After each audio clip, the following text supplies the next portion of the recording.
Pre board परीक्षा 2025 कक्षा 12वीं विषय भौतिक शास्त्र। इस वीडियो में आप सभी प्रश्नों के उत्तरों को देख लीजिए। इसमें अथवा सहित सभी प्रश्नों के उत्तर हैं और उनको समझिए कि किस प्रश्न में कैसा उत्तर लिखना चाहिए। तो चलिए यहाँ पर चालू करते हैं। यहाँ पर जो पहला प्रश्न है, सही विकल्प का चयन कीजिए। एक समांतर प्लेट संधारित्र को आवेशित करने के बाद उसके प्लेटों के बीच की दूरी बढ़ा दी जाती है। अब प्लेटों के बीच का विभवांतर, तो यहाँ पर विभवांतर बढ़ जाएगा। अगला प्रश्न है, किसी कार की संचायक बैटरी का विद्युत वाहक बल 12 वोल्ट है। यदि बैटरी का आंतरिक प्रतिरोध 0.5 ओम हो तो बैटरी से ली जाने वाली अधिकतम धारा का मान क्या होगा। तो यहाँ पर जो धारा का सूत्र होता है वो होता है I बराबर E/R, मतलब विद्युत वाहक बल बटे आंतरिक प्रतिरोध। तो यहाँ पर विद्युत वाहक बल 12 वोल्ट है और आंतरिक प्रतिरोध कितना है 0.5। यदि आप इसका 0.5 हटाएंगे तो ये कितना हो जाएगा 120 और बटे में कितना हो जाएगा 5। यदि 120 में 5 का भाग करेंगे तो ये हो जाएगा 24 एम्पियर। तो इस तरह से यहाँ पर सही ऑप्शन क्या हो जाएगा, ये 24 एम्पियर। इसके बाद हम बात करते हैं, एक आवेशित कण समचुंबकीय क्षेत्र में 45 डिग्री पर प्रवेश करता है तो कण का पथ कैसा होगा। यदि समांतर प्रवेश करता है तो सरल रेखी होता है, लंबवत प्रवेश करता है तो वृत्ताकार होता है। अब यदि अन्य कोण पर करता है तो हेलिकल होता है। तो यहाँ पर हेलिकल का आकार ये इस तरह से है, तो इसको हम कह सकते हैं कि ये कैसा होगा, सर्पिलाकार। इसके बाद अगला प्रश्न है, विद्युत चुम्बकीय प्रेरण में प्रेरित विद्युत वाहक बल निम्न में से स्वतंत्र होता है। तो ये प्रेरित विद्युत वाहक बल कुंडली के प्रतिरोध से स्वतंत्र होता है, अर्थात इस पर निर्भर नहीं करता है। इसके बाद देख लेते हैं, एक फोटान को ऊर्जा निम्न रूप से दी जाती है। तो जो फोटान की ऊर्जा है ये h न्यू है, ये v जैसे बना है, आपको समझ लेना है कि यहाँ पर ये h और साथ में ये क्या लिखा है न्यू, ये फोटान की ऊर्जा है। तो यहाँ पर ए ऑप्शन सही है। अब छठवां है, हाइड्रोजन वर्णक्रम की बामर श्रेणी विद्युत चुम्बकीय वर्णक्रम के किस भाग में होती है। तो यह दृश्य प्रकाश में होती है और ये सभी प्रश्नों के उत्तर अलग से भी लिखें, इनसे भी आप देख सकते हैं। अब यहाँ प्रश्न है, रिक्त स्थानों की पूर्ति कीजिए। तो पहला प्रश्न है, दो विद्युत द्विध्रुवों के बीच की दूरी दोगुना कर देने पर उनके मध्य आकर्षण या प्रतिकर्षण बल खाली स्थान गुना हो जाएगा।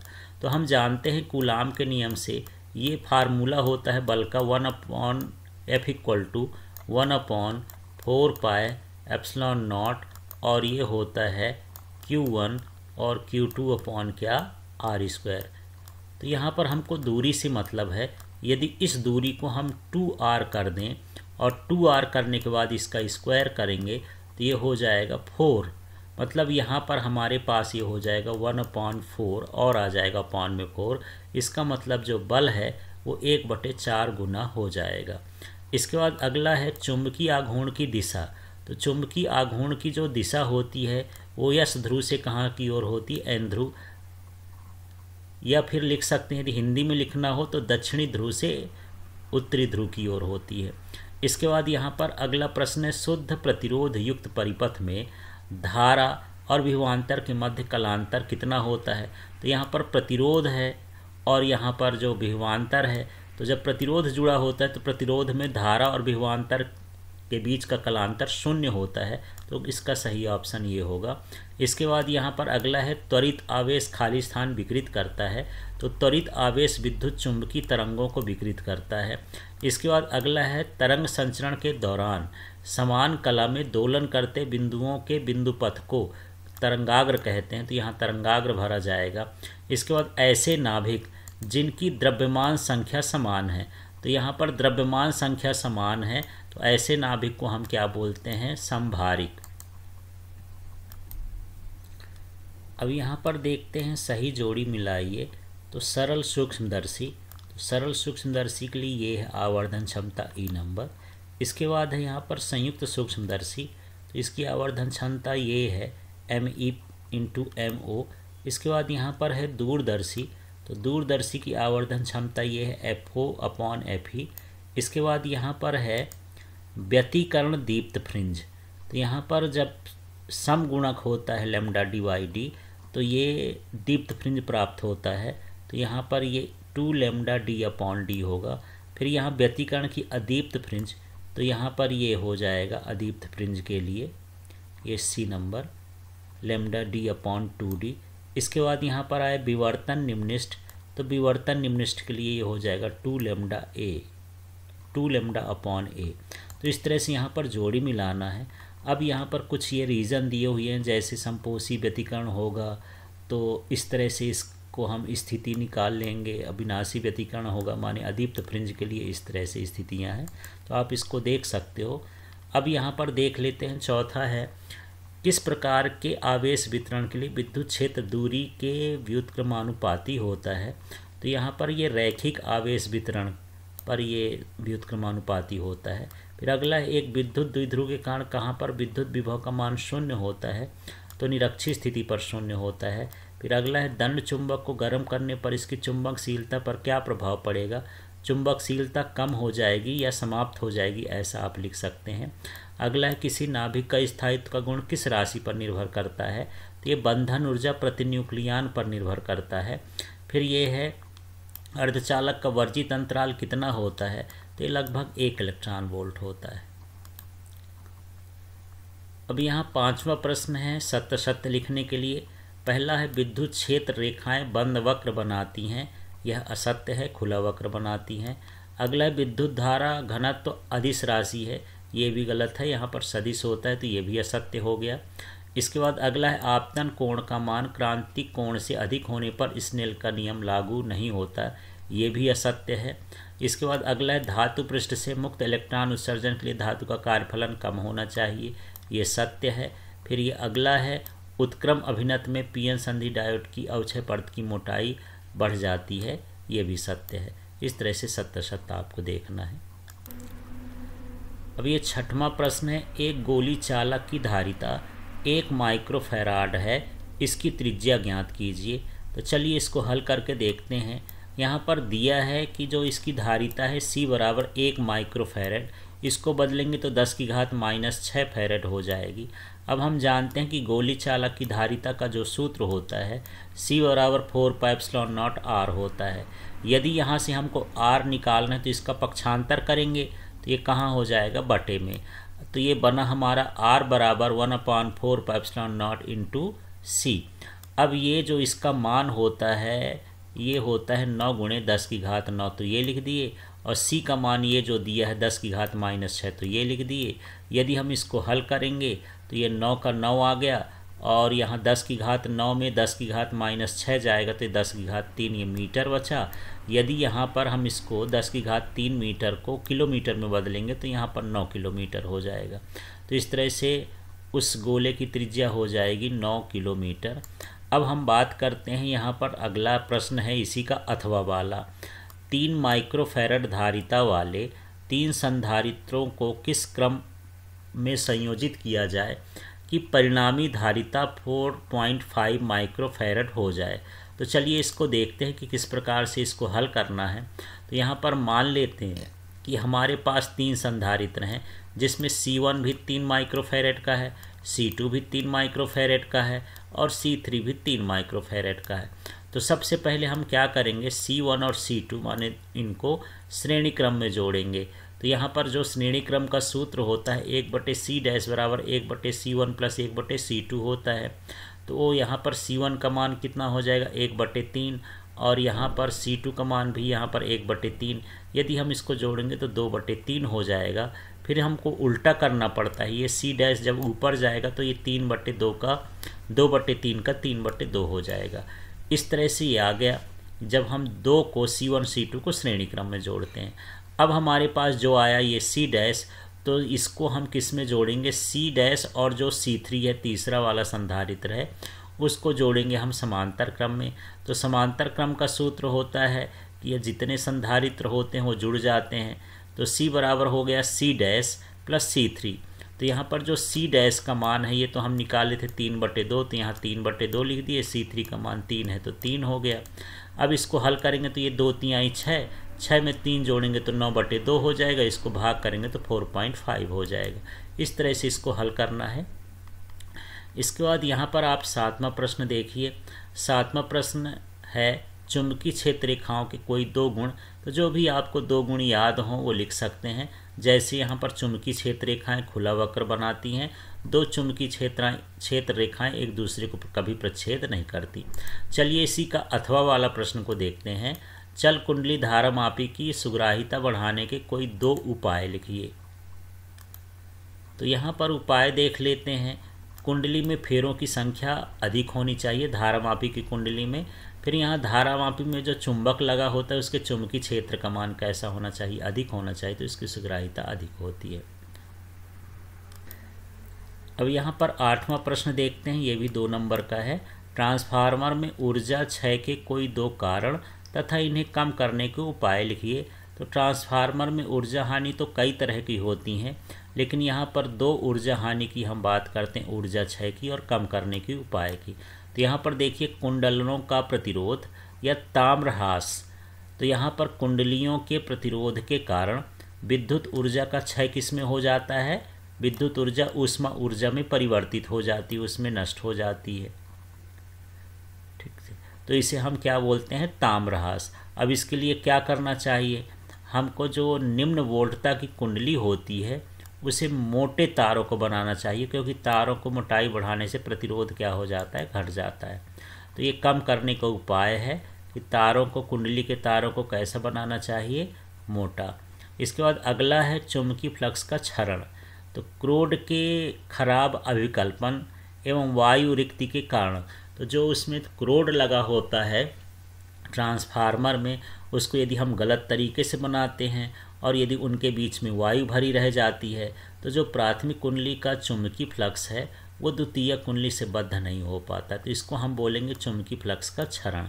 अब हम इसके लिए क्या करें, इसके लिए हमको एक कुंडली को दूसरी कुंडली के ऊपर लपेट देना चाहिए। अब इसी का अगला जो है अथवा वाला प्रश्न, LCR श्रेणी परिपथ में अनुनाद की घटना कब होती है, अनुनादी आवृत्ति के लिए सूत्र लिखते हैं। तो चलिए इस प्रश्न को यहाँ पर देखते हैं अथवा वाले को। तो यदि प्रेरण प्रतिघात और धारिती प्रतिघात, माने जो प्रेरण कुंडली का प्रतिघात होता है और जो धारिता का प्रतिघात होता है, बराबर हो जाएं, तो प्रतिबाधा का मान कैसा होता है, न्यूनतम, और धारा का मान या धारा का आयाम कैसा हो जाता है, अधिकतम हो जाता है। इसे ही हम क्या कहते हैं, विद्युतीय अनुनाद कहते हैं।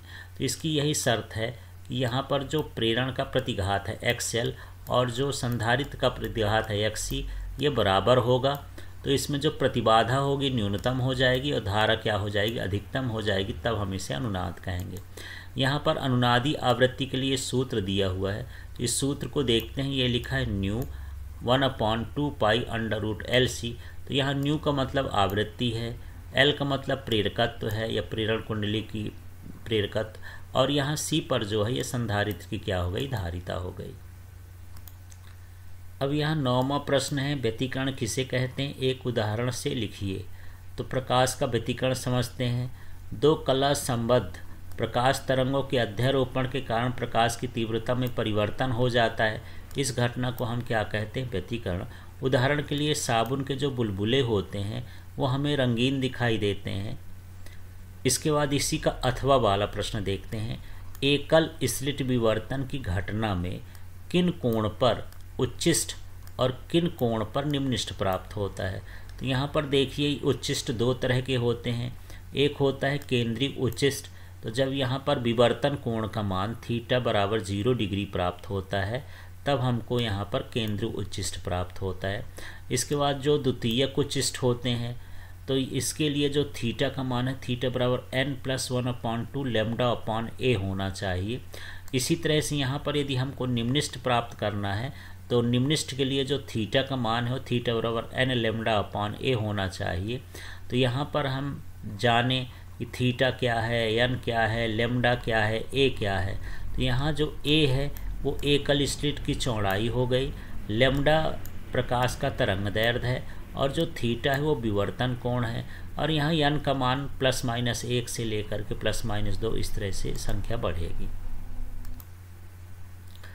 अब यहाँ 10वां प्रश्न है, 5.4 × 10⁶ मीटर प्रति सेकंड वेग से गतिशील इलेक्ट्रॉन से संबद्ध तरंग की तरंग दैर्ध्य की गणना कीजिए। तो यहाँ पर देख लेते हैं, हमको ये वेग दिया है 5.4 × 10⁶ मीटर प्रति सेकंड, तो ये वेग लिख लिए। अब यहाँ पर इलेक्ट्रॉन दिया है, तो इलेक्ट्रॉन का द्रव्यमान आपको याद रखना पड़ेगा 9.1 × 10⁻31 kg। अब हम जो सूत्र लगाएंगे उसमें एच की भी, प्लांक नीयतांक की भी ज़रूरत है, और ये भी परीक्षा में न दिया रहेगा, इसको भी याद करना है 6.62 × 10⁻34 जूल सेकेंड। अब हमको निकालना है, यहाँ पर देखिए इलेक्ट्रॉन से संबद्ध तरंग दैर्ध्य। तो इलेक्ट्रॉन एक कण है, तो यहाँ पर जो डी ब्रागली तरंग दैर्ध्य का समीकरण होता है लैम्ब्डा = h/mv। तो ये h का मान हो गया, यहाँ से यहाँ तक ये m का मान हो गया, ये v का मान हो गया, ये m और v का मान ये सब लिख दिए हैं। अब अगले स्टेप में देख लेते हैं कि हमारे पास ये 9.1 है, और यदि हम इनका गुणा कर देते हैं तो इस तरह से आ जाएगा, और यहाँ पर ये गुणा करेंगे तो इस तरह से आ जाएगा। अब यहाँ पर ये जो मान है यहाँ पर 6.62 है। अब आगे के स्टेप में हमको क्या देखना है, इसकी घातों को देखते हैं कि ये -34 है, तो यहाँ -34 आ गया। ये 10⁻−31 है, तो ऊपर जाके +31 हो जाएगा, और ये 10⁻6 है, तो ऊपर जाके क्या हो जाएगा -6। अब इसको हम हल करेंगे तो 662 और बटे में ये 4914। अब यहाँ इसको हम 34 है -6 जोड़ेंगे तो -40, -40 में 31 चलेगा तो ये -9 आ गया। अगले स्टेप में देखना है कि यहाँ पर हम एक शून्य बढ़ा लिए हैं, यहाँ पर जैसे 662 है, 662 है तो 662 लिख दिए। अब एक शून्य बढ़ा लिए, इसलिए यहाँ पर लिख दिए 10⁻−10, जबकि यहाँ पर क्या है 10⁻−9। तो जब हम यहाँ शून्य बढ़ाएंगे तो यहाँ पर एक घात बढ़ जाएगी, इसलिए बढ़ा रहे हैं कि जो नीचे से संख्या है उससे ये बड़ी हो जाए। तो शून्य बढ़ाने पर ये बड़ा हो गया, लेकिन ये 10⁻−10 हो गया। यदि हम इसमें भाग करेंगे तो 1.34 आ जाएगा, और ये 10⁻−10 है। अब यदि हम इस 10⁻−10 को नहीं लिखना चाहें, इसको अंगस्ट्राम में लिख सकते हैं, 1.34 अंगस्ट्राम इसके तरंग दैर्ध्य हो जाएगी इलेक्ट्रॉन, गतिशील इलेक्ट्रॉन की। इसके बाद अथवा वाला प्रश्न देखते हैं। 6 × 10⁻14 हर्ट्ज आवृत्ति वाले एक वर्णी प्रकाश के किरण पुंज के किसी फोटान की ऊर्जा कितनी होगी। तो यहाँ पर हमको दिया है न्यू = 6 × 10⁻14 हर्ट्ज, ये आवृत्ति दिया हुआ है। h का मान न दिया रहेगा, 6.62 × 10⁻−34 जूल सेकेंड, इसको आपको याद रखना है। अब यहाँ निकालना था फोटान की ऊर्जा, तो ये होता है E = hν। तो यहाँ h का मान हो गया और ये न्यू का मान हो गया। यदि हम इसका गुणा कर देंगे तो इतना आ जाएगा 39.72, और ये -34 में 14 जाएगा तो 10⁻−20 हो जाएगा। अब हम एक काम करेंगे, इसके दशमलव को थोड़ा आगे खिसकाएंगे तो ये 3.972 आएगा, तो आप 3.9 भी लिख सकते हो। 10⁻−19 जूल इसकी क्या हो जाएगी, ऊर्जा हो जाएगी। अब इसमें आगे का प्रश्न है, 11वां प्रश्न देखते हैं। नाभिकीय बल किसे कहते हैं, इसके कोई 2 गुण लिखिए। तो यहाँ पर नाभिकीय बल क्या है, तो वह बल जो नाभिक के अंदर न्यूट्रॉन और प्रोटॉन को बांध कर रखता है, उसी हम क्या कहते हैं, नाभिकीय बल। अब इसमें 2 विशेषताएं लिखना है, तो यह प्रबल आकर्षण बल होता है और इसकी परास क्या होती है, कम होती है। इसके बाद यहाँ पर इसके अथवा वाले प्रश्न को देखते हैं। रेडियो एक्टिव क्षय या रेडियोधर्मी क्षय किसे कहते हैं, कितने प्रकार का होता है। तो चलिए रेडियो एक्टिव क्षय क्या है। तो A.H. बेकुरल ने रेडियो धर्मिता की खोज की। इनके अनुसार अस्थिर नाभिक कुछ विकिरणों और कणों का उत्सर्जन करता है, जिसे रेडियो एक्टिव क्षय कहते हैं।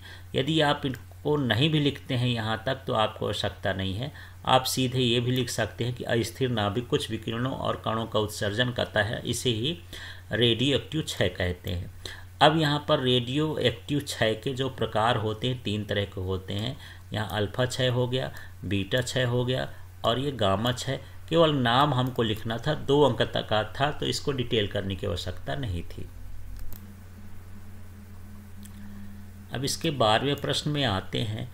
अर्ध तरंग जिष्टकारी के रूप में पीएन संधि डायोड के लिए परिपथ का नामांकित चित्र बनाइए। तो यहाँ पर ये अर्ध तरंग जिष्टकारी का ये परिपथ का चित्र हो गया। अब इसमें दूसरा है निवेशी और निर्गत विभव के समय के साथ परिवर्तन का आरेख बनाइए। तो ये जो नीचे बना हुआ है ये निवेशी और निर्गत जो है ये विभव का समय के साथ आरेख है या ग्राफ है। अब इसके अथवा वाले प्रश्न को देखते हैं। पीएन संधि डायोड के अग्रभिन्नत में परिपथ का नामांकित चित्र बनाना है, अभिलाक्षणिक वक्र बनाना है। तो इसमें कोई डिटेल करने की आवश्यकता नहीं है, केवल सर्किट डायग्राम बनाना है। तो अग्रभिन्नत में ये परिपथ का आरेख हो गया है। और यहाँ पर हम बात कर लेते हैं अगले हिस्से में। तो ये जो बना हुआ है ये अभिलाक्षणिक वक्र कहला गया। तो इस तरह से अर्धतरंग दृष्टिकारी के लिए ये परिपथ और ये अभिलाक्षणिक वक्र। तो यहाँ अगला 13वां प्रश्न है, 3 नंबर में आया है। व्हीटस्टोन सेतु का विद्युत आरेख खींचिए, इसका सिद्धांत समझाइए, इसके संतुलन के लिए आवश्यक प्रतिबंध P/Q बराबर R/S को निगमित कीजिए। तो चलिए इस प्रश्न को समझते हैं। तो यहाँ पर प्रोफेसर व्हीटस्टोन ने 4 प्रतिरोधों की एक व्यवस्था प्रदान की जिसके द्वारा किसी चालक का प्रतिरोध ज्ञात किया जा सकता है। इसे व्हीटस्टोन सेतु कहते हैं। यहाँ पर आप चित्र देख रहे होंगे। तो चित्रानुसार 4 प्रतिरोध कौन से हैं? ये P हो गया, Q हो गया, R हो गया, S। अब ये समांतर चतुर्भुज की 4 भुजाओं में जोड़े गए हैं। ये विकर्ण BD है, इसके बीच में धारामापी G, दाब कुंजी K2 जोड़ा गया है। और ये विकर्ण AC है, AC के सिरों पर सेल E और दाब कुंजी K1 को जोड़ते हैं। अब यहाँ पर ये जो हमारे पास 3 प्रतिरोध हैं PQR, ये ज्ञात प्रतिरोध हैं, S जो है अज्ञात प्रतिरोध होता है। तो PQR के मान को इस प्रकार व्यवस्थित करते हैं कि धारामापी की कुंडली में कोई विक्षेप न हो। तो इसे हम कहते हैं कि यह सेतु संतुलन में हो गया। अब यहाँ पर हम एक लूप लेते हैं। तो ये हो जाएगा ये देख लीजिए ABDA, इस तरह से ये लूप है। और इसमें हम किरचॉफ का लूप लॉ लगा देंगे। तो I1 का P में गुणा हो जाएगा, इसी दिशा में है तो प्लस में लिख देते हैं। और यहाँ पर जो हो जाएगा, मान लेते हैं कि इसमें जो धारा बहती है वो है IG। तो ये हो जाएगा IG इंटू G।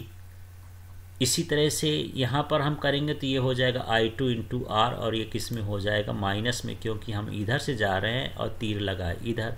तो इस तरह से हम लूप लॉ लगाएंगे एक लूप के लिए। तो ये हुआ I1P minus I2R into IG। और ये 0 करेंगे। यहाँ पर सेतु संतुलन की स्थिति में यहाँ पर धारामापी से कोई धारा प्रवाहित नहीं होती। तो हमारे पास क्या बचा? I1P, और इसका पक्षांतर कर देंगे तो I2R बचा। इसी तरह से हम अगला जो लूप है ऐसा ले सकते हैं BCDB, ये एक लूप हो गया। इसमें जो धारा है उसका हम गुणा कर सकते हैं। तो धारा कौन सी? और I1 और ये Q। तो I1Q हो गया, इधर करेंगे तो प्लस में ही लेंगे। अब इसमें देख लेते हैं। तो ये हुआ I2S, लेकिन हम C से D की ओर आ रहे हैं और धारा उधर बह रही है, इसलिए इसको माइनस में लिख देंगे। फिर यहाँ पर ये IG यहाँ इधर कहलाएगा। तो अब यहाँ पर IG इंटू G रहेगा। तो हम D से B की ओर जा रहे हैं, तीर इधर लगा है, इसलिए ये भी माइनस में रहेगा। तो यहाँ पर अगले स्टेप में हम क्या किए हैं, ये हम अपना बंद जाल ले लिए। इसमें I1Q minus I2S minus IGG। तो यहाँ सेतु संतुलन की स्थिति में इसका मान 0 हो जाएगा, इसको पक्षांतर कर देंगे। अब समीकरण 1 जो आया है उसमें भाग कर देंगे। तो देखिए हमको भाग करना इसमें। तो यहाँ से I1 कटेगा तो P/Q बचेगा। इसी तरह से यहाँ पर देख लीजिए, यहाँ पर I2 है, यहाँ भी I2 ये कट जाएगा तो क्या हो जाएगा? R/S। तो यही सेतु संतुलन के लिए शर्त है। अब चलिए इसी के अथवा वाले प्रश्न को देखते हैं। मुक्त इलेक्ट्रॉनों के अपवाह वेग के लिए व्यंजक स्थापित करिए। तो पहले समझते हैं अपवाह वेग, या इसी को अनुगमन वेग भी कहते हैं, ये क्या है। तो विद्युत क्षेत्र के कारण धात्विक चालकों में मुक्त इलेक्ट्रॉनों की निश्चित दिशा में औसत वेग को अपवाह वेग कहते हैं। तो चलिए इसमें हम सूत्र निकालते हैं अनुगमन वेग या अपवाह वेग में। तो इस तरह से हमको चित्र बना लेना है, जहाँ पर ये चालक है, ये चालक की लंबाई है, ये चालक के अनुप्रस्थ काट का क्षेत्रफल है, और यहाँ पर आरोपित इस पर क्या हो गया? विभवांतर है। परिपथ में प्रवाहित धारा I है, और इस चालक के अंदर जो विद्युत क्षेत्र बन रहा है उसका मान क्या है? E है। तो इस तरह से हमको चित्र के बारे में लिख देना है। और सबसे पहले हमको निकालना है चालक का आयतन। तो आयतन होता है क्षेत्रफल गुणे लंबाई चौड़ाई ऊंचाई, कुछ भी, तो यहाँ पर लंबाई ले लिए है। इसके बाद चालक में कुल इलेक्ट्रॉनों की संख्या है, तो इसमें n और बढ़ गया इलेक्ट्रॉनों की संख्या, तो हमारे पास Al माने आयतन और एकांक आयतन में इलेक्ट्रॉनों की संख्या हो गई। फिर इसके बाद हमको कुल आवेश निकालना है, तो ये जो लिखा है इसमें E और घुस जाएगा तो NeAl बन गया। अब चालक में प्रवाहित धारा निकालना है हमको, तो धारा बराबर क्या होता है Q/T, अर्थात आवेश बटे समय। यहाँ पर आवेश का मान Q का मान ये हो गया NeL और समय का मान क्या हो गया T, तो इस तरह से लिख दिए। अगले स्टेप में ये L है और जो ये T है इसको Vd लिख देंगे, क्योंकि L का मतलब है दूरी, कि एक सिरे से दूसरे सिरे तक जब इलेक्ट्रॉन जाएगा तो कितनी दूरी तय करेगा, और T का मतलब समय, तो दूरी बटे समय क्या होता है चाल, और उस चाल को हम यहाँ क्या बोलते हैं अनुगमन वेग बोलते हैं, तो इसकी तरह से Vd हो गया। तो यहाँ बता सकते हैं कि जो धारा होती है अनुगमन वेग के क्या होती है समानुपाती होती है। अब यहाँ अगला 14वां प्रश्न है, विस्थापन धारा किसे कहते हैं, इसके लिए सूत्र स्थापित करिए। तो चलिए सबसे पहले देखते हैं कि ये मैक्सवेल के अनुसार जो धारा संधारित्र में प्लेटों के बीच परावैद्युत माध्यम में, निर्वात में या वायु में विद्युत क्षेत्र में परिवर्तन के कारण उत्पन्न होती है उसे विस्थापन धारा कहते हैं।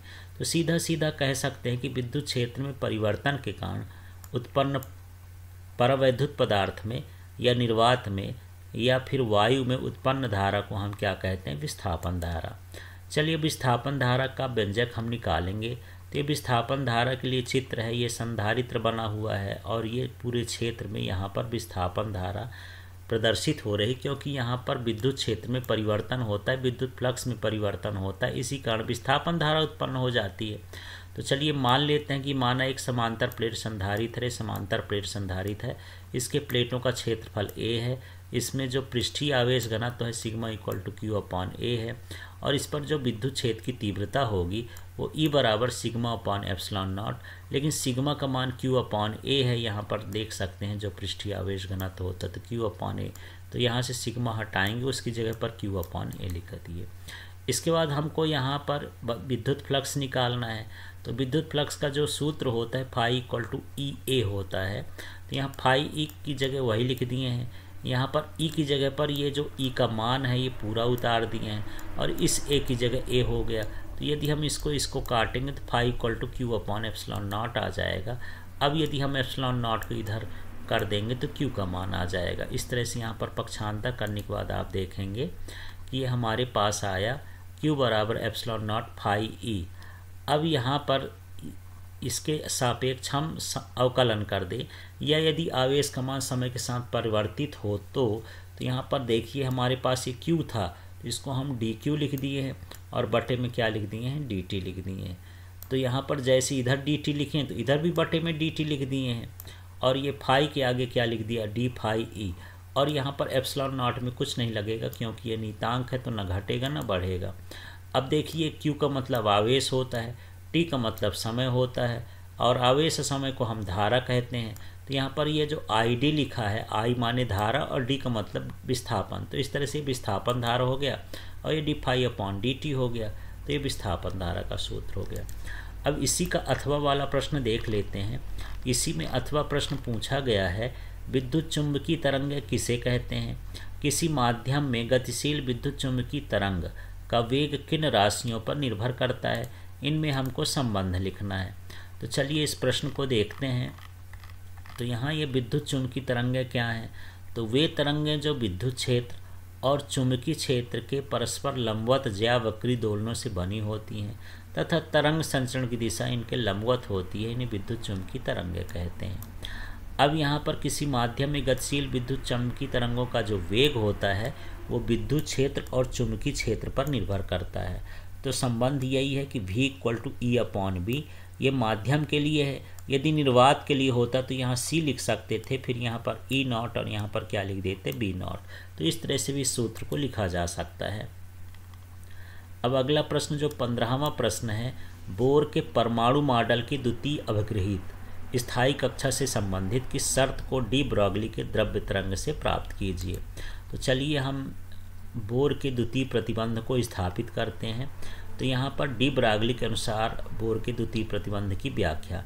तो समझ लीजिए कि एक ये नाभिक हो गया और इसके चारों तरफ जो इलेक्ट्रॉन है वो क्या लगाता है, चक्कर। तो यहाँ पर इस तरह से ये चक्कर लगाती हुई जाता है। तो यहाँ पर ये जितनी तरंग दैर्ध्य है वो इसके परिधि के बराबर होती है। तरंग दैर्ध्यों की संख्या परिधि के बराबर होती है। तो जो डी ब्रॉगली है यही कह रहा है कि डी ब्रॉगली के अनुसार इलेक्ट्रॉन की कक्षा की जो परिधि होती है वो तरंग दैर्ध्य की पूर्ण गुणज होती है। तो ये परिधि क्या हो गई, 2πr, और ये तरंग दैर्ध्य का पूर्ण गुणज हो गया। अब यहाँ से देख लीजिए, यहाँ ये लेमडा लिखा है, लेकिन लेमडा का मान डी ब्रॉगली के अनुसार क्या होता है, h/m भी। तो यहाँ पर n की जगह n लिख दिए और लेमडा की जगह h/m भी लिख दिए। अगले स्टेप में देखिए कि m को इधर भेज देना है और 2 को नीचे, 2π को नीचे ले आना है। तो यहाँ m भी इधर भेजेंगे तो ये क्या हो गया, mvr, और 2π नीचे हो गया। लेकिन यहाँ जो mvr होता है ये कोणीय संवेग होता है, तो उसकी जगह क्या लिखते हैं, l। और यही है बोर का द्वितीय प्रतिबंध। इलेक्ट्रॉन उन्हीं कक्षाओं में चक्कर लगाता है जिनका कोणीय संवेग h/2π का पूर्ण गुणज होता है। तो इस सूत्र को स्थापित करना था। अब यहाँ 15वें प्रश्न में देखते हैं, हाइड्रोजन परमाणु के इलेक्ट्रॉन की कुल ऊर्जा के लिए सूत्र स्थापित करिए। तो इस प्रश्न को आप समझते हैं, इसी का अथवा वाला प्रश्न। तो यहाँ पर जब हाइड्रोजन परमाणु के लिए दिया है तो देखिए हम कैसे निकालेंगे, NV कक्षा का निकालेंगे। तो यहाँ पर हाइड्रोजन परमाणु के इलेक्ट्रॉन की ऊर्जा का व्यंजक, तो हम जानते हैं कि अभिकेंद्र बल बराबर क्या होता है, स्थिर विद्युत बल। अभिकेंद्र बल का सूत्र होता है mv²/r, लेकिन जहाँ v होगा और जहाँ r होगा उसके नीचे सब स्क्रिप्ट में आपको n लिखना है। तो हमको ये पता चलेगा कि NV कक्षा की त्रिज्या है, NV कक्षा की चाल है। इसी तरह से स्थिर विद्युत बल का जो सूत्र है 1/4πε0 e², तो ये Q1 Q2/r² होता है। तो Q1 का मान भी E है, Q2 का मान भी E है। E में E का गुणा करेंगे तो E² हो जाएगा, बटे में r² है। और जहाँ भी r आएगा और जहाँ v आएगा उसके नीचे n लगाना है, तो ये लिख दिए। अब देखिए अगले स्टेप में ये और ये कट जाएगा एक, तो हमारे पास ये बचेगा 1/2 mv², और ये तो यहाँ पर 1/2 का गुणा भी कर देना है दोनों तरफ। हमारे पास काटने के बाद mv²n बचता है, ताकि हम इसको गतिज ऊर्जा का सूत्र बना सकें। तो यहाँ पर ये जो आया ये गतिज ऊर्जा का सूत्र हो गया। तो हम इसको लिखेंगे Kn बराबर ये 1/8πε0 e²/rn। तो इस तरह से यहाँ पर 1/2 का गुणा करने पर ये गतिज ऊर्जा का सूत्र बन गया। अब अगले स्टेप में हम देखते हैं कि यहाँ पर हमको स्थितिज ऊर्जा भी निकालना है। तो स्थितिज ऊर्जा क्या होती है, U = 1/4πε0 Q1 Q2/r²। तो यहाँ Q1 का मान भी E, Q2 का मान भी है, और ये बटे में R होता है, तो ये लिख लिए। और बताया भी कि जहाँ R आएगा उसके नीचे N लिख देना है। अब हमारे पास दोनों ऊर्जा निकल आई, तो हम NV कक्षा में कुल ऊर्जा निकालेंगे। तो यहाँ देखिए KL लिखा है, ये KL लिखा है। अगले स्टेप में ये Kn का मान हम यहाँ पर लिख देंगे, ये Kn का मान हो गया।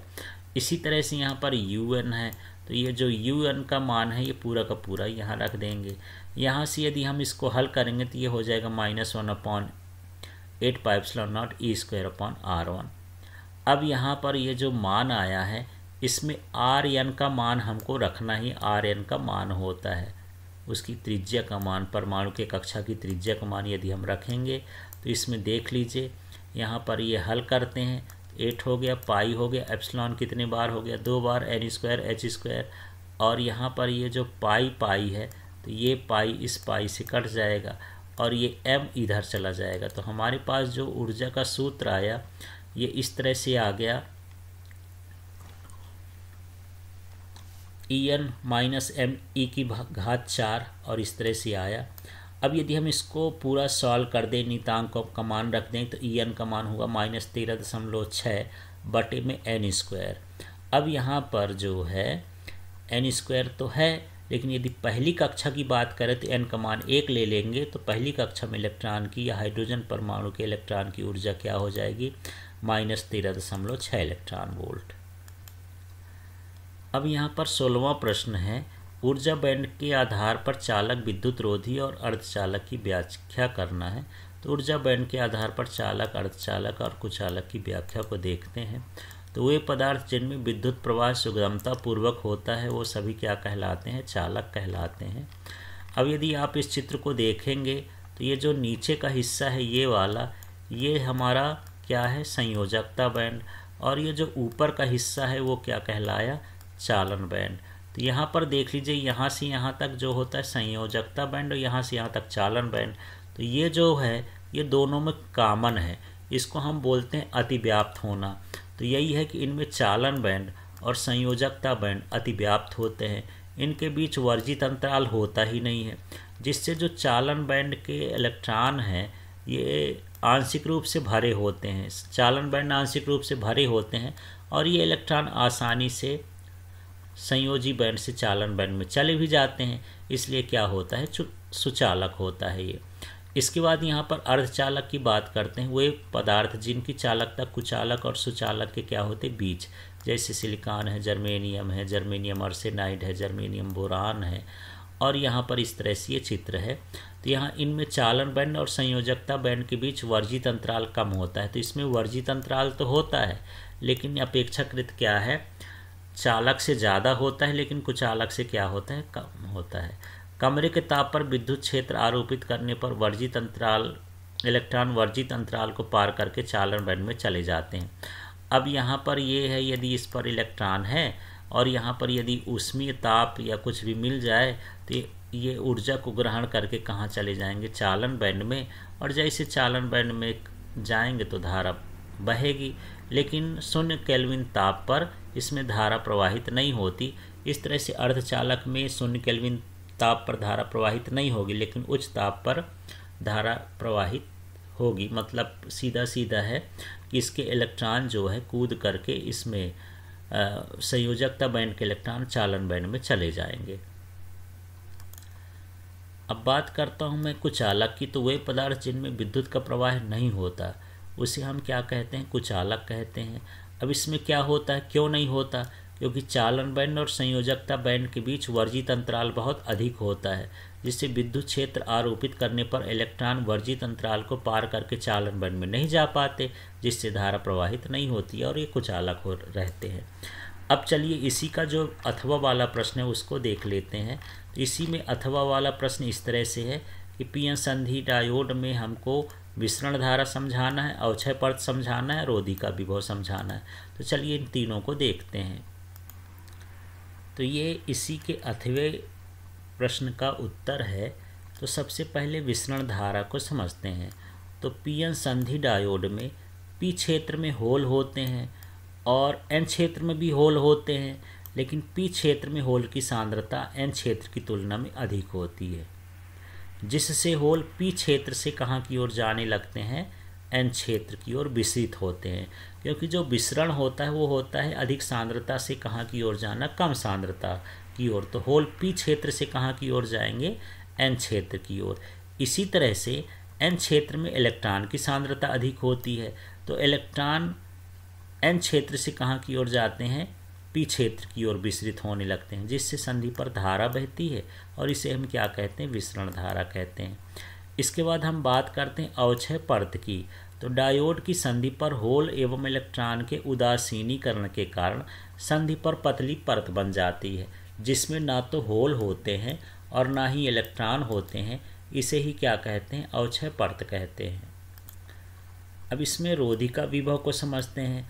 तो डायोड की संधि पर होल एवं इलेक्ट्रॉन के उदासीनीकरण के कारण संधि के पी क्षेत्र में आंशिक रूप से ऋणात्मक तथा एन क्षेत्र में आंशिक रूप से धनात्मक आवेश पाए जाते हैं और इनके बीच के विभवांतर को रोधी का विभव कहा जाता है। ये कह सकते हैं कि पी क्षेत्र में आंशिक रूप से इलेक्ट्रॉन अल्पसंख्यक जो होते हैं और एन क्षेत्र में होल जो अल्पसंख्यक होते हैं, उनके आवेशों के बीच जो विभवांतर होता है उसे हम क्या कहते हैं, रोधी का विभव। अब चलिए 17वां प्रश्न देखते हैं। ये 4 नंबर का प्रश्न है। बहुल आवेशों के मध्य वैद्युत बल के लिए सूत्र स्थापित करिए।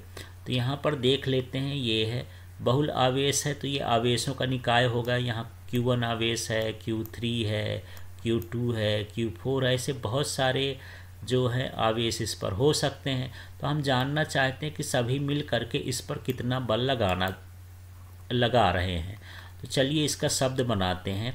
तो माना Q1 Q2 Q3 और डैश डैश Qn आवेश निर्वात में स्थित हैं, तो Q1 और अन्य आवेशों के बीच लगने वाला बल कैसे हम लिखेंगे? तो ये हुआ F12। तो जो हमारा फार्मूला होता है कूलाम का नियम 1/4πε0 Q1 Q2/r², ये इस तरह से लिख दिए। ये सदिश रूप में इसलिए लिखा हुआ है। इसी तरह से पहले पर लगने वाला बल तीसरे के कारण, तो ये इसी तरह से Q1 हो गया, यहाँ Q3 हो जाएगा, यहाँ 3 हो जाएगा, यहाँ भी 3 हो जाएगा। यदि इसी तरह से मुझे 4 लिखना हो तो 3 की जगह 4 हो जाएगा। इसी तरह से n लिखना होगा तो जहाँ जहाँ ये 2 है 3 है वहाँ वहाँ क्या हो जाएगा, n हो जाएगा। तो इस तरह से हम बलों की गणना कर लिए अलग अलग। अब इसके बाद जो अध्यारोपण का सिद्धांत है उसके अनुसार आवेशों के निकाय में एकल आवेश पर आरोपित कुल बल अलग अलग आवेशों के आरोपित बलों के सदिश योग के बराबर होता है। तो यहाँ पर इसी का हमको शब्द बनाना है कि ये एकल आवेश पर लगने वाला जो कुल बल है, तो एकल आवेश और अन्य आवेशों के बीच लगने वाले बलों के सदिश योगफल के क्या होता है, बराबर होता है। तो इसी का शब्द बनाएंगे। इसके बाद यहाँ पर देखिए जो हमारा मान था F12 का, तो फिर से देख लेते हैं। ये जो हमारे मान हैं इन्हीं को हम प्लस करके लिखेंगे। पहले इसको लिखे, फिर प्लस लगा देंगे, फिर इसको लिखेंगे, फिर डैश डैश कर देंगे और फिर लास्ट में इसको लिख देंगे। तो इस तरह से इन तीनों का हम क्या कर देंगे, जोड़ कर देंगे, क्योंकि अध्यारोपण का सिद्धांत तो कहता है कि इनके सदिश योग के बराबर होता है। तो इस तरह से यहाँ पर ये F12 का मान है, F13 का मान है और यहाँ पर F1n का मान है। इसमें से देखेंगे कि यहाँ पर Q1 और इसमें भी Q1, इसमें भी Q1, इसमें 1/4πε0, इसमें भी 1/4πε0। इस तरह से कामन हम इसको ले लेंगे और जब हम कामन लेंगे तो जो बचेगा यहाँ लिख देंगे। कामन लेने के बाद देखते हैं कि ये इसको अब हमें समेशन में सिग्मा में लिखना है, शॉर्ट फॉर्म में लिखना है। तो i बराबर 2 से कहाँ तक हम जा रहे हैं, n तक जा रहे हैं। और i का मान क्या रहेगा, यहाँ देख लीजिए, यहाँ 2 है, फिर यहाँ 3 है, फिर ये जैसा भी बढ़ता जाएगा तो 2 से लेकर के n तक चला जाएगा। और यहाँ पर हम i लिख दिए हैं सबके साथ। जैसे मान के चलिए यहाँ n है तो उसकी जगह पर i हो जाएगा, यहाँ भी n है तो i, यहाँ भी n है तो i। इस तरह से हम इसको बना लेंगे। अब इसी का अथवा वाला प्रश्न देख लेते हैं। तो यहाँ पर अथवा वाले प्रश्न को समझते हैं कि इसमें अथवा में क्या आया। 17वां प्रश्न में ये लिखा है, किसी वैद्युत द्विध्रुव के अक्ष पर स्थित बिंदु पर विद्युत क्षेत्र की तीव्रता के लिए सूत्र ज्ञात कीजिए। तो आपने जो वैद्युत द्विध्रुव की अक्षीय स्थिति देखी है उसी में हम इसके विद्युत क्षेत्र की तीव्रता का सूत्र ज्ञात करेंगे। तो इस तरह से हमको चित्र बनाना है। फिर चित्र के बारे में लिखना है कि ये जो AB है यहाँ से यहाँ तक, माना AB एक वैद्युत द्विध्रुव है जो +Q और -Q से मिलकर बना है। इसके बीच की दूरी 2L है। इसके मध्य बिंदु O से R दूरी पर कोई बिंदु P है जो अक्षीय स्थिति पर है और इस पर विद्युत क्षेत्र की तीव्रता ज्ञात करनी है। इस तरह से लिखना है। अब सबसे पहले हम यहाँ पर +Q आवेश के कारण विद्युत क्षेत्र की तीव्रता P बिंदु पर निकालेंगे। तो जब हम यहाँ निकालेंगे तो थोड़ा सा चित्र को भी देख लेते हैं। P बिंदु पर तो यहाँ पर फार्मूला जो होता है विद्युत क्षेत्र की तीव्रता का = 1/4πε0 Q/r² होता है। तो यहाँ R नहीं है तो यहाँ से यहाँ तक की दूरी हम ले लेंगे AP। तो यहाँ पर लिख दिए AP का स्क्वायर, लेकिन जो AP है उसको हम लिख देंगे R-L। R में से यदि हम ये वाला हिस्सा घटा दें तो ये क्या हो जाएगा, R-L का होल स्क्वायर। इसी तरह से -Q आवेश के कारण, तो -Q आवेश इतना है। पूरी लाइन फिर से लिख देंगे, बस यहाँ +L एक्स्ट्रा जोड़ देंगे।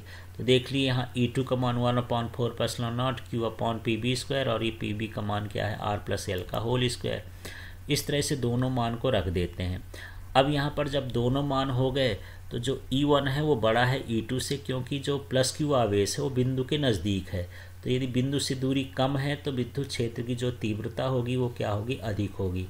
इसलिए यहाँ पर E1 > क्या लिखा है, E2। अब यहाँ पर जो परिणामी विद्युत क्षेत्र की तीव्रता है E1 - E2 हो जाएगा। ये जो E1 का मान है पूरा का पूरा E1 का मान यहाँ रख दिए हैं। फिर इसके बाद यहाँ E2 का मान जो ये पूरा का पूरा E2 का मान है, ये E2 का मान रख दिए। यहाँ से इसको कामन ले लिए। कामन लेने के बाद ये अंदर बच गया है अब यहाँ पर देखेंगे इसका तिर्यक गुणा इधर कर दिए, इसका गुणा इधर कर दिए, नीचे नीचे का इस तरह से गुणा करेंगे। गुणा करने के बाद यहाँ पर जो कोष्ठक है वो खोल देंगे। देख लीजिए ए प्लस बी के होल स्क्वायर से इसको खोलना है और ए माइनस बी के होल स्क्वायर से इसको खोलना है।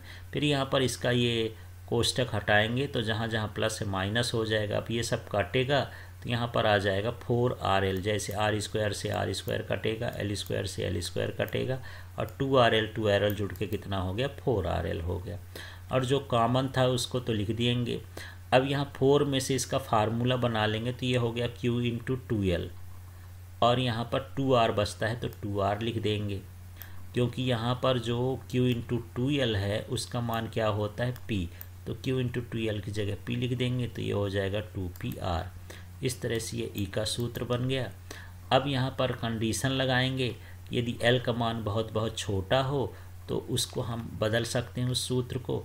इस सूत्र में जब हम बदलेंगे तो यहाँ पर R की घात इसका गुणा हो जाएगा। L का मान तो 0 मान लेंगे तो ये 4 में से 1 गया तो ये 2P/R³ हो जाएगा। इस तरह से यहाँ पर अक्षीय स्थिति पर विद्युत क्षेत्र की तीव्रता होगी। अब यहाँ 18वां प्रश्न है, बायो-सेवर्ट का नियम लिखिए तथा इसका व्यंजक ज्ञात कीजिए। इस व्यंजक के आधार पर एकांक धारा को परिभाषित कीजिए। तो चलिए देखते हैं। यहाँ बायो-सेवर्ट का नियम ये है। तो यहाँ पर ये चित्र है, चित्र के बारे में लिख देना कि माना XY एक तार है, इसमें I धारा प्रवाहित हो रही, अल्पांश dl है, इससे R दूरी पर P बिंदु है जिस पर चुंबकीय क्षेत्र की तीव्रता और यहाँ पर इनके बीच का कोण कितना है थीटा है, अल्पांश और बिंदु को मिलाने वाली रेखा के बीच का कोण। तो देखिए जो फार्मूला होता है उसमें ये जो चुंबकीय क्षेत्र की तीव्रता है वो धारा के समानुपाती होती है। चुंबकीय क्षेत्र की तीव्रता अल्पांश की लंबाई के समानुपाती होती है। यहाँ आगे देख लेते हैं तो चुंबकीय क्षेत्र की तीव्रता साइन थीटा के समानुपाती होती है, जहाँ साइन थीटा अल्पांश तथा बिंदु को मिलाने वाली रेखा के बीच का कोण है। फिर यहाँ dB जो है ये अल्पांश से बिंदु के दूरी के वर्ग के क्या होता है व्युत्क्रमानुपाती होता है। इस तरह से यहाँ पर हमको लिखना है। अब यहाँ पर हमको यदि चारों को मिलाएंगे तो dB बन गया। ये चारों को मिलाएंगे तो यहाँ पर एक ठो अल्फा लिख दिए हैं, फिर एक बार I, उसके बगल में dl, उसके बगल में साइन थीटा अपॉन में R²। इस तरह से ये बन गया। तो इस तरह से हम यहाँ पर dB समानुपाती आइडियल साइन थीटा स्क्वायर रखे, समानुपाती का चिन्ह हटाएंगे तो k ideal sine theta upon R² हो जाएगा। k नियतांक होता है, इसका मान μ0/4π होता है। इस तरह से μ0/4π बराबर 10⁻⁻7 टेस्ला मीटर प्रति एम्पियर स्क्वायर इसका मान हम यहाँ पर रख देंगे। अब इसका देखते हैं कि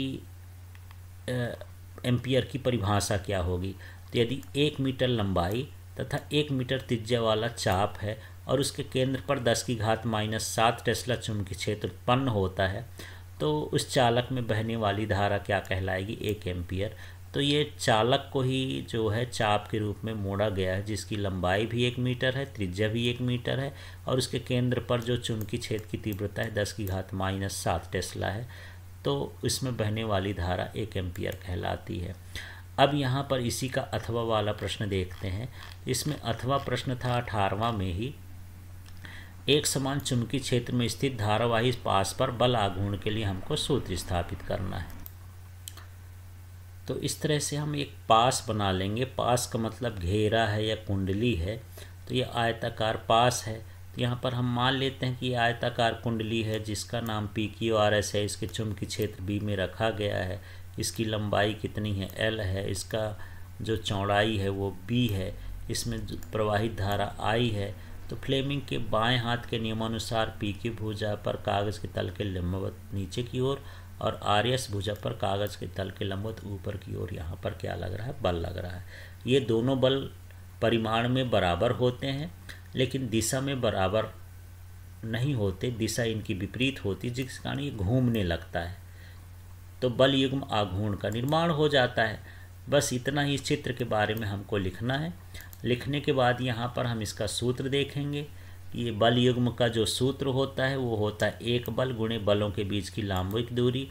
तो यहाँ जो बल है जो चुंबकीय क्षेत्र में बल लगता है वो क्या होता है ILB।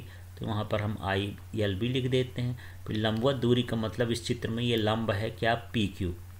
तो इसको लिखेंगे तो पी क्यू को जब बदलेंगे तो ये हो जाएगा बी साइन थीटा।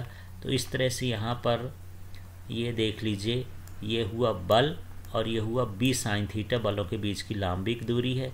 तो यहाँ पर अब देखना, ये लंबाई और ये चौड़ाई, इसको मिला के हम क्या लिख दिए ए, क्योंकि लंबाई गुणे चौड़ाई क्षेत्रफल के बराबर होता है। तो इस तरह से हम आई लिख दिए हैं। यहाँ पर ये कैपिटल बी भी चुंबकीय क्षेत्र लिख दिए हैं, साइन थीटा लिख दिए हैं, लेकिन एल इंटू बी को हम क्या लिख दिए ए, ये लूप के क्षेत्रफल के बराबर होता है। तो इस तरह से यहाँ पर यदि लूप में n फेरे हों तो इस सूत्र में n और लग जाएगा। अब यहाँ पर हम 19वें प्रश्न में देखते हैं, दो कुंडलियों P व S के स्वप्रेरकत्व क्रम से L1 और L2 हैं। यदि इनके मध्य आदर्श फ्लक्स युग्मन है तो सिद्ध करिए। तो हमको सिद्ध करना है कि m बराबर √L1 और L2 होगा। तो चलिए हम देखते हैं। पहले हम पहली कुंडली में स्वप्रेरकत्व के लिए सूत्र लिख लेंगे। तो पहले स्वप्रेरकत्व का जो सूत्र होता है इस तरह से होता है, L1 बराबर μ0 N1² upon A upon L। तो जो हमारा स्वप्रेरकत्व का सूत्र होता है उसी सूत्र में इसमें 1 लगा देना है। जब दूसरी कुंडली का लगाएंगे तो यहीं पर L1 की जगह L2 हो जाएगा, N1 की जगह क्या हो जाएगा, N2 हो जाएगा। अब हम दोनों को गुणा करेंगे तो L1 इंटू L2 हो गया, माने इसका और इसका गुणा कर दिए हैं। तो इसको भी उतारेंगे, ये वाला उतार दिए, और इसको भी उतारेंगे, फिर दोनों का क्या कर देंगे, गुणा कर देंगे। गुणा करने पर हमारे पास जो सूत्र आता है वो इस तरह से आ जाएगा, μ0 का स्क्वायर है, N1 में भी स्क्वायर है, N2 में भी स्क्वायर है, A में भी स्क्वायर है, L में भी स्क्वायर है। तो इस तरह से स्क्वायर बन जाएगा। लेकिन जो ये सूत्र होता है ये अन्योन्य प्रेरकत्व का आता है, तो यहाँ पर इसका स्क्वायर है तो ये अन्योन्य प्रेरकत्व का सूत्र है, तो यहाँ पर m² हो गया। यदि हम इसका स्क्वायर हटाएंगे तो रूट में हो जाएगा। तो इस तरह से ये अन्योन्य प्रेरकत्व का संबंध आ जाएगा स्वप्रेरकत्व के साथ। अब इसी के साथ जो अथवा वाला प्रश्न है वह प्रश्न है, गतिक विद्युत वाहक बल क्या है, इसके लिए व्यंजक ज्ञात करना है। तो जब कोई चालक चुंबकीय क्षेत्र में गति करता है तो उससे बद्ध चुंबकीय फ्लक्स में परिवर्तन होता है, जिससे चालक पर प्रेरित विद्युत वाहक बल उत्पन्न हो जाता है उसके सिरों पर। उसी को हम क्या कहते हैं, गतिक विद्युत वाहक बल। यहाँ पर देख लेते हैं, व्यंजक निकालते हैं। तो यहाँ पर एक आयताकार इस तरह का, ये देख लीजिए PQRS एक आयताकार चालक है। इसकी लंबाई कितनी है, L है, ये लंबाई हो गई। और इसके बाद यहाँ पर इसकी चौड़ाई कितनी है, ये चौड़ाई x है और ये लंबाई L है। इसे एक समान चुंबकीय क्षेत्र के लंबवत रखा गया। तो ये जो क्रॉस बना है इसका मतलब ये लंबवत चुंबकीय क्षेत्र है। अब हम इससे बद्ध चुंबकीय फ्लक्स निकालेंगे। तो चुंबकीय फ्लक्स का सूत्र होता है φ = BA cos थीटा। तो यहाँ पर cos 0 डिग्री बनेगा, तो cos 0 हटा दिए हैं। अब अगले स्टेप में फाई लिख दिए हैं, बी लिख दिए हैं, यहाँ ए देख लीजिए। तो आयत का क्षेत्रफल बराबर होता है लंबाई गुणे चौड़ाई।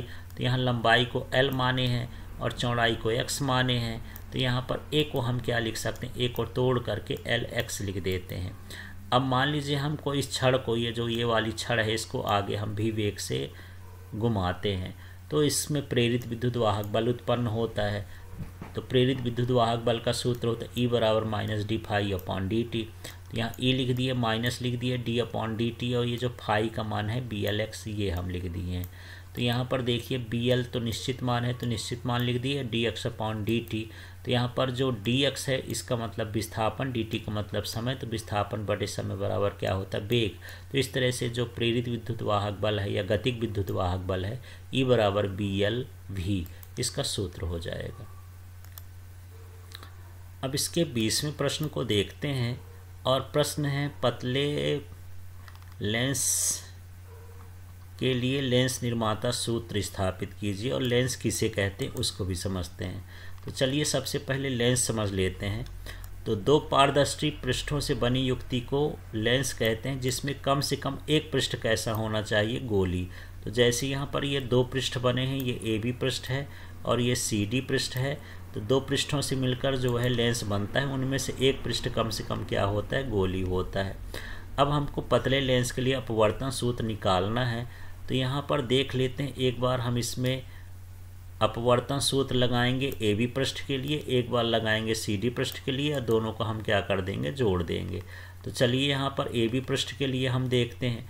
तो यहाँ पर जब ए बी पृष्ठ के लिए होता है तो वही वस्तु होती है और I1 इसका क्या होता है, प्रतिबिंब होता है, जिसकी दूरी क्या है, V1 है। तो हमारे पास अपवर्तन सूत्र है, उस सूत्र को मॉडिफाई कर देंगे तो हमारे पास होता है μ-1, तो μ-1 हो गया, इसकी त्रिज्या R1 है तो R1 μ/V1, क्योंकि इसकी प्रतिबिंब कहाँ पर बनता है, I1 पर, तब V1 हो गया। और इसकी वस्तु O है तो यहाँ से यहाँ तक की दूरी U होती है, तो हम इसको U लिख दिए, ये पहला समीकरण बन गया। इसी प्रकार हमको इस पृष्ठ के लिए निकालना है, CD पृष्ठ के लिए। तो CD पृष्ठ के लिए ये क्या कहलाएगी, वस्तु, और इसका प्रतिबिंब ये कहलाएगा, ये V कहला गया। फिर इसमें अपवर्तन सूत्र लगाएंगे, लेकिन इस बार जो प्रकाश किरण है तो ये पहले कहाँ से जा रही है, हवा से कांच में, फिर जब ये बाहर निकलेगी तो कांच से कहाँ जाएगी, हवा में। इसलिए यहाँ अपवर्तनांक में देखिए, यहाँ पर म्यू की जगह पर 1/μ हो गया, और इसी तरह से इस म्यू की जगह पर 1/μ। तो इस तरह से जब हम अपवर्तन सूत्र में मान रखेंगे तो म्यू की जगह 1/μ लिखेंगे। R1 है तो पहले के लिए R1 था, दूसरे के लिए R2 हो जाएगा। यहाँ पर जो U का मान है वो क्या कहलाएगा, V, क्योंकि जो उसमें प्रतिबिंब था इसके लिए वस्तु हो गया है, और यहाँ पर ये V कहला गया। अब इसमें यदि हम म्यू का गुणा कर देंगे इसमें, तो यहाँ 1 आ जाएगा, 1 की जगह म्यू आ जाएगा, यहाँ 1 आ जाएगा, 1 की जगह म्यू आ जाएगा, इस तरह से म्यू का गुणा कर लेंगे। फिर हमको क्या करना है, समीकरण 1 और 2 को जोड़ देना है। तो जब हम जोड़ेंगे तो इसको हम लिख दिए, ये पूरा का पूरा इसको लिख देना है, फिर ये समीकरण 2 से पूरा का पूरा लिख देना है इस तरह से, और इसी तरह से फिर समीकरण 1 का ये पूरा लिख देना है, ये वाला इधर का लिख दिए, फिर ये समीकरण 2 से यहाँ पर पूरा पूरा लिख देना है। यहाँ पर देखेंगे ये और ये कट जाएगा, और यहाँ पर μ-1 कॉमन लेंगे तो 1/R1 - 1/R2 हो जाएगा। यहाँ पर 1/V - 1/U बचा है। और यदि वस्तु अनंत में हो तो प्रतिबिंब कहाँ बनता है, फोकस पर। तो यहाँ पर U की जगह पर इन्फिनिटी लिख देंगे, V की जगह पर F लिख देंगे, इसका मान 0 हो जाएगा। इस तरह से यहाँ पर ये लेंस-निर्माता सूत्र आ जाएगा। चलिए इसी का अथवा वाला प्रश्न देखते हैं, जिसमें पूछा गया है कि विचलन कोण किसे कहते हैं, प्रिज्म के पदार्थ के लिए अपवर्तनांक का मान ज्ञात करिए। तो इस प्रश्न को देखते हैं। यहाँ पर विचलन कोण क्या है, आपतित किरण और निर्गत किरण के बीच जो कोण बनता है उसे हम क्या कहते हैं, विचलन कोण कहते हैं। अब इसके अपवर्तनांक के लिए व्यंजक के लिए सबसे पहले हम एक चित्र बना लेंगे। चित्र में ABC क्या कहलाया, प्रिज्म कहला गया। अब यहाँ पर ये जो PQ है, ये इसकी जो है आपतित किरण कहला गई, ये अपवर्तित किरण कहला गई, ये निर्गत किरण कहला गई। ये जो NO है ये इसका अभिलंब कहलाया, MO भी क्या कहलाया, अभिलंब कहला गया। AB जो है ये अपवर्तक पृष्ठ है, ये भी अपवर्तक पृष्ठ है। जो BC है इसका आधार है, और यहाँ पर जो बनता है वो प्रिज्म कोण हो गया। तो इस तरह से हमको चित्र के बारे में लिख देना है। अब यहाँ पर ये जो चतुर्भुज बन रहा है, तो चतुर्भुज में चारों कोणों का योग तो 180 होता है। तो यहाँ का कोण 90 है, यहाँ का कोण भी क्या है, 90, क्योंकि ये तो लंब है। तो 90 90 180 निकल गए। अब ये कोण बचा और ये कोण बचा, इन दोनों का कोणों का योग कितना हो गया, 180 हो गया। तो यहाँ पर यही लिखा है, चतुर्भुज AQR में शेष कोण। तो कोण A का मान और ये QOR को जोड़ देंगे तो कितना हो जाएगा, 180। फिर यहाँ पर ये त्रिभुज लेते हैं QOR में, तो R1 + R2 और ये कोण, तीनों कोणों का योग कितना होगा, 180 होगा।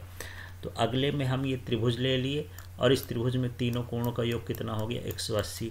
अब यदि हम इन दोनों को तुलना करेंगे, इन दोनों को बराबर कर देंगे, तो यहाँ पर जो QOR है, QOR कट जाएगा, 180 180 कट जाएगा। तो हमारे पास बचेगा क्या, यहाँ पर बचेगा क्या, R1 + R2, R1 और R2 का मतलब कितना हो गया, 2R। इस तरह से यदि हम R निकालेंगे तो R = A/2 हो जाएगा। अब यहाँ पर हम अगला देख लेते हैं QTR। तो ये है QTR। इसको QTR को जब हम यहाँ पर, ये हमारे पास जो त्रिभुज है इसका बाह्य कोण लेंगे, तो जो बाह्य कोण होता है अंदर के कोणों को योग के बराबर होता है। इसका मान, इस कोण का मान हो जाएगा I - R1, और इस कोण का मान हो जाएगा E - R2। तो यहाँ पर ये E - R1 E - R2 हो गया। अब यहाँ पर I और इसको भी I मान लेंगे तो 2I हो गया, इसको भी R और इसको भी R मानेंगे तो 2R हो गया। अब यहाँ पर जो 2R का मान है वो क्या है, A है, तो यहाँ पर A लिख देंगे। तो इस तरह से यहाँ पर I निकालेंगे तो ΔM + A/2 और I का मान हो जाएगा। अब यहाँ स्नेल का नियम हमको लगाना है, तो म्यू की जगह म्यू लिख दिए हैं, साइन की जगह साइन लिखना, आई का मान ये वाला उतार दिए हैं, फिर आर है तो आर का मान ये उतार दिए हैं। तो इस सूत्र से हम प्रिज्म के पदार्थ का अपवर्तनांक ज्ञात कर सकते हैं। ये बड़े बड़े क्वेश्चन थे तो इनको मैं जल्दी जल्दी बता दिया हूँ। आपको इनको अच्छे से समझना है तो आप इनका सिंगल वीडियो देख सकते हैं। Thank you.